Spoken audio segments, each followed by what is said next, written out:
Hey everybody, it's Penny and she is my love. And I want to talk about the stigma of having multiple children with multiple men, plus being twice over divorcee.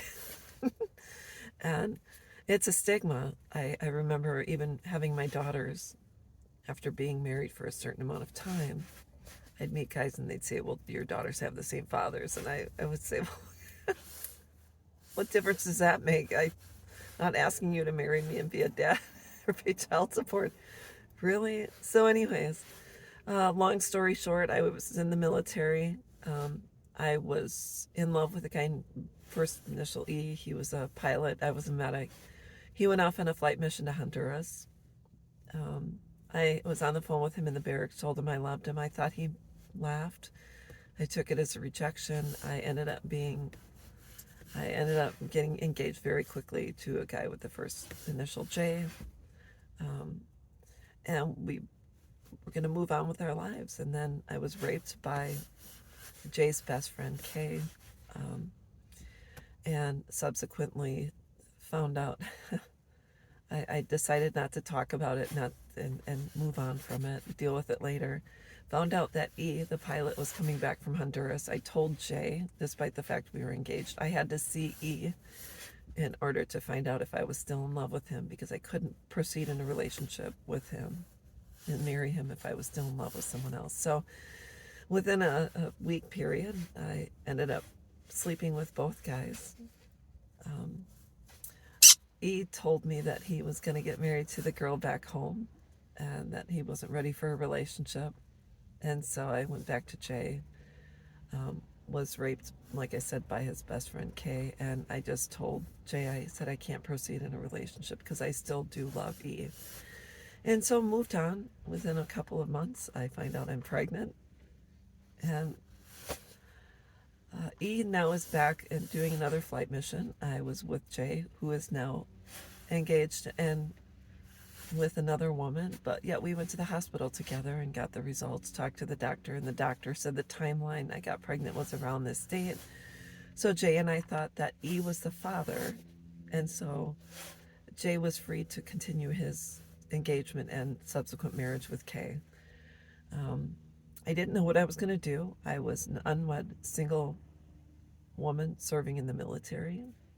Subsequently, I met a guy with the first name of B, and we moved quickly into a relationship. And he said, we'll get married, I'll sign the birth certificate, but we have to let the other guys go. We don't want anyone to come back and interrupt our family. And so we talked to the other guys. It was all agreed on. We moved on, and subsequently had another daughter. So realized shortly after I married B that I had married someone who was not kind. I lived in fear every single day. And so after 8.5 years, I had to make the decision to get divorced because I was thinking I had to make a difference for my daughters, that I didn't want them to marry someone like their father. So I went on to meet someone else. After I got divorced, I met someone who, for the most part, was kind, who came with his own baggage. Don't we all? And we were together 3.5 years, decided he wanted to move in. And I said, well, if you want to move in, we have to get married. And so we ended up getting married. And that did not last long because we were both broken people. That's just the way it was. So got divorced again. And here I was, a single, twice divorced woman with 2 kids from 2 different men. And talk about red flags.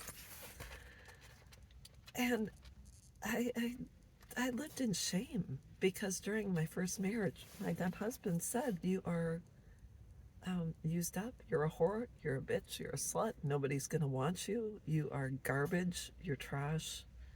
And I believed that. And I lived in shame for a long time until I said, you know what, this is my life. I'm a baby mama times 2. I've been divorced twice, and so there you go. And I had to start working on myself because my life experience did not mean I was devalued as a human being. It just meant that I had different experience from different people and the same experience as others. So I had to start building my self-worth and saying my experience has caused in me a greater understanding when it comes to single moms and also people that have been divorced. So eventually I moved on, and recently, within the past couple of years, after being single for a long time, I met a guy, and I knew he was my person, but I had healed by then. I had worked on myself. I had faced my fears. I had gone through intensive inpatient therapy for my PTSD as a result of MST. I really did a lot of work, and I was at a good place. I said, well, I'm alone, but I'm not lonely. And if I meet someone, I'll share my life story, and that's it. And the day I met my husband, I knew I was at home. I knew I had met my best friend, someone who would be by my side and take care of business and have my back. And so that's what I did. It took a while. It was worth it, but I had to do a lot of therapies before that because I was broken. I was unhealthy. That's why I chose unhealthy people. And now I'm in a such better place. But the reason being is because my husband has his own story too. And we just get along, and I love hanging out with him. We cook together. We manage our home together. When I was in the hospital with surgery, he took care of things. I am at rest, and I have peace, and I have someone who is my very best friend, forever friend. So that's what I wanted to talk about. Don't be ashamed. Every one of us has something going on, and some of us have had greater challenges than others, but it doesn't mean you're less valuable. Just means that's your story. It's your biography. So write your story and use your challenges and life decisions to help someone else. That's what we're here for. So anyways, that's what I wanted to talk about, and I hope it helps. I'll be back.